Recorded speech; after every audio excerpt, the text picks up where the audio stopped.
Hello guys! Welcome back to our YouTube channel! So for today's video is try on ukay haul! Yes, you heard it right! Ukay! Ukay-ukay po talaga. Nag-ukay po ako kahapon. Tapos nabili ko siya sa kakilala ko lang dito sa amin, malapit sa amin. Tapos dito ito yung shop niya. Yan. Nakita niyo dyan. The shop yung pangalan ng shop ni Ate Cha. Nabili ko po siya sa halagang 3 for 100!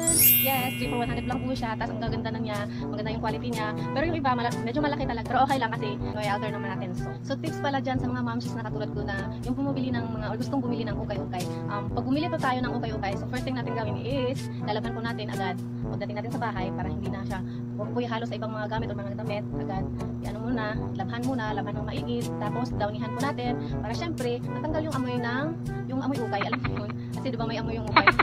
Kahit galing yan sa US, Korea, Japan, same lang sila ng amoy pag-ukay. Siguro sa medisina na ilalagay para sa fabric.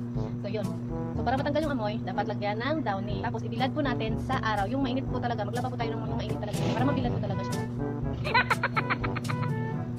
Para mabilad po talaga siya sa araw. Tapos, pag na-dry na siya, next is, planchahin natin. Dapat planchahin po talaga para mamatay talaga. Alam ko mamamatay siya pag binilad siya sa araw, talaga yung tirik na araw. Tapos, para double ano lang din. Para double na lang po din, double kill. So, double kill na yung germs siya, diba? Patay na yun ang germs, ana. So, planchahon po na to para mamatay yun siya ang kuan. Ang mga kagaw, mga bacteria, viruses, ana, kung sinaabag yun din sa mga kanang kuan, sa mga clothes, na ipikit. So, yun guys, ang gagawin ko ngayon first is, ina-try on muna natin. Papakita ko sa inyo kung ano yung fit niya, ano yung style niya, kung fit ba talaga sa akin or maluwag. Dayon murag daghan-daghan jud kayo ni siya actually. Naatay part 2 ani. Basin part 2 part 3 pa. So, tanawag hapon ninyo ang part 2 part 3 ani guys ha. So, karon mag-try on na ta. Let's do this. So, ngayon guys, ipapakita ko muna sa inyo kung ano yung mga nabili ko. So, first is ito. Off shoulder siya. Yan. So, ito guys, maganda. Worth 3 for 100 lang po talaga yung nabili ko nito. So, tatlo siya for 100. So, sa 100 may tatlo na ako. Diba? Sulit. Grabe. Kung sa SM or sa mall ka na bumili. Anong 300 mo? Sana abot yung 300 din. Ewan ko pa kung makabili ka ng mga ganitong mga quality. Tapos ang kapal niya, promise nito. Ewan ko pa kung ano yun. Makapal yung ano niya. Makapal. Tapos ito, saktong-sakto sa akin ito. Papakita sa inyo mamaya. Sukat ko ito. Yan, maganda siya. May ano siya dito, paribon siya. Tapos dito rin paribon. Yan. So, susukatin natin ito mamaya. Next is, ito. Black. Yan. Turtleneck na black na t-shirt, shirt. Ayan.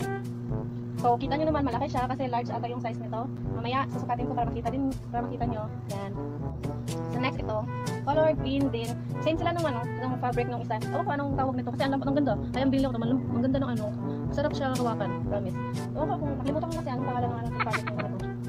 Yan. Dark green siya. Long sleeve. Malaki din siya. XL yung size. Next is, ito. Partner nung long sleeve na green. Yan. Pinakamaganda ito sa nabili ko para sa akin. Kasi gusto ko yan. Long sleeve siya. I mean, pants siya. Yan, pants.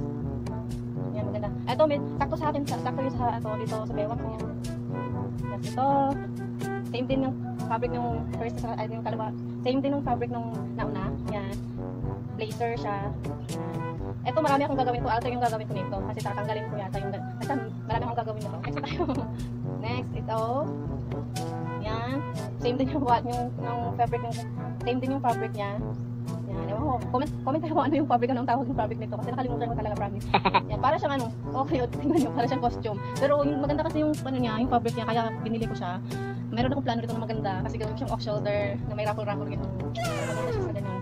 Yan. So, panoorin natin yun pag matapos ko na siya gawin. Tapos next is, ito, mini dress. XL yung size niya. Tingnan nyo, mini dress siya. Mas maganda kasi siya. May pa-lace kasi siya sa may color niya. Yan. So, next. Last is ito. Ay, hindi pala last to. Meron pa isa. Okay. Ito, long sleeve siya na mini dress. Ayan, may paano siya dun sa baba. Yan. May magandang plano rin ako. Alter yung gagawin ko nito. So, panoorin natin. I think sa part 2 na yung alter nito. So, panoorin natin. Last is ito. Last is ito. Ito. So, last is kani. So, wala na ko siya gipog. Ihanger na ko siya kay. Pag umana ko ganang plancha. Pag wala mo sa nga dito sa chiffon gali. Dali ayo siya makungkot. So, kailangan siya ihanger. So, dawan. Nice kayo. Ganahan ko ani kay. Ano siya kuhan. Pretty dress. Pag mabuntis ko, ganahan ko maunit sa luto. Pero yung luag siya na ko diri sa Ilocan ni. So, ngayon is, ako na siyang soft doon kanan. Para makita ninyo kung saan before then after. So, let's do this.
So ngayon guys, una kong tinahi is yung old rose na dress.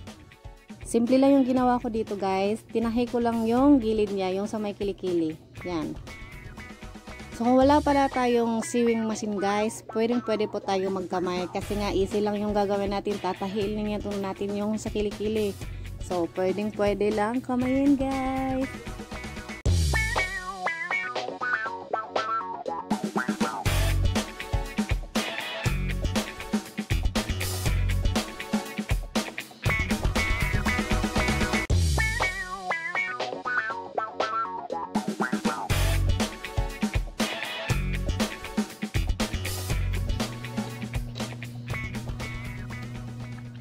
Yung long sleeve na dark green na tayo guys. Kinat ko siya na maiksi yung sa front, tas sa likod is mahaba. At ngayon ang nakikita nyo guys is ang sleeve ng dark green.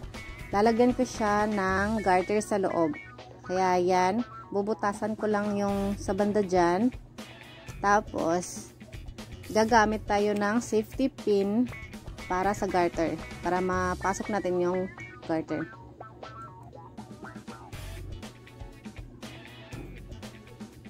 So, ayan yung safety pin. Ganyan nyo lang siya sa garter. Tapos, pwede nyo na pasok. Ayan. Yung kanina pala guys, yung kinat ko kanina sa dark green na long sleeve, hindi ko na siya tinahi. Kasi nga, medyo okay naman yung fabric niya. Hindi naman yung matatastas agad yung ano niya, yung thread niya. Kaya okay na siyang hindi tayin. Okay na po pag ganun lang, as is lang siya.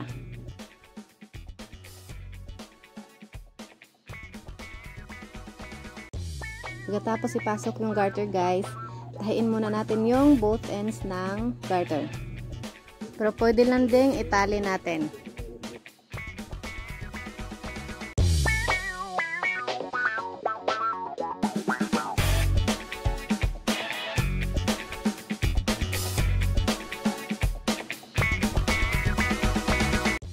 Sa pants na tayo guys. So, sa pants na dark green guys is ginawa ko lang sa kanya, nilagyan ko rin ng garter yung dulo ng paa, yung sa may paa, para maging jogger siya. So, same lang yung procedure ng kanina. Ayan. Mas maganda sana kung merong mas makapal na garter kasi sa akin ito lang yung available ko dito sa bahay, kaya yan, maliit yung ginamit ko pero okay na yan. Pero kung meron yung malaki, mas maganda yun para maganda talaga, jogger talaga siya tingnan.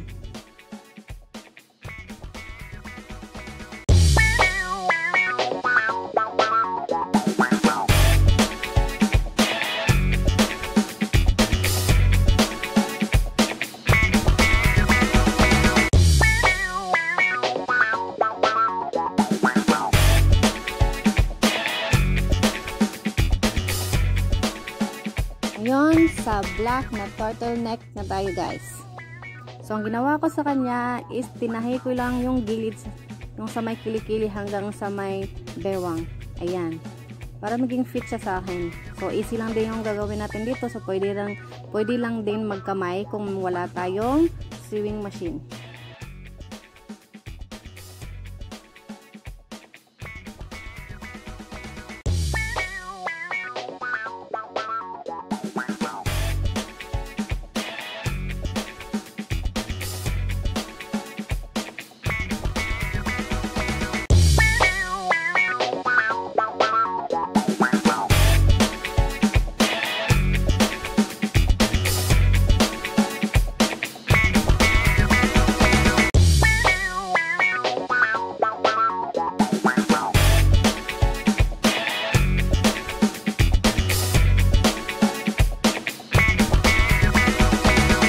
Ngayon, sa neck na tayo guys. Tinahi ko lang po siya sa kamay kasi nga medyo makapal na yung tela niya. Baka mabali yung needle ng sewing machine ko. Kaya kinamay ko na lang siya.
For today's video, yun lang po muna, pero abangan po natin yung part 2 nito kasi nga i-alter ko pa yung mga ibang damit. Hindi ko pa na-alter. May 4 pa tayong dress, shirts and clothes.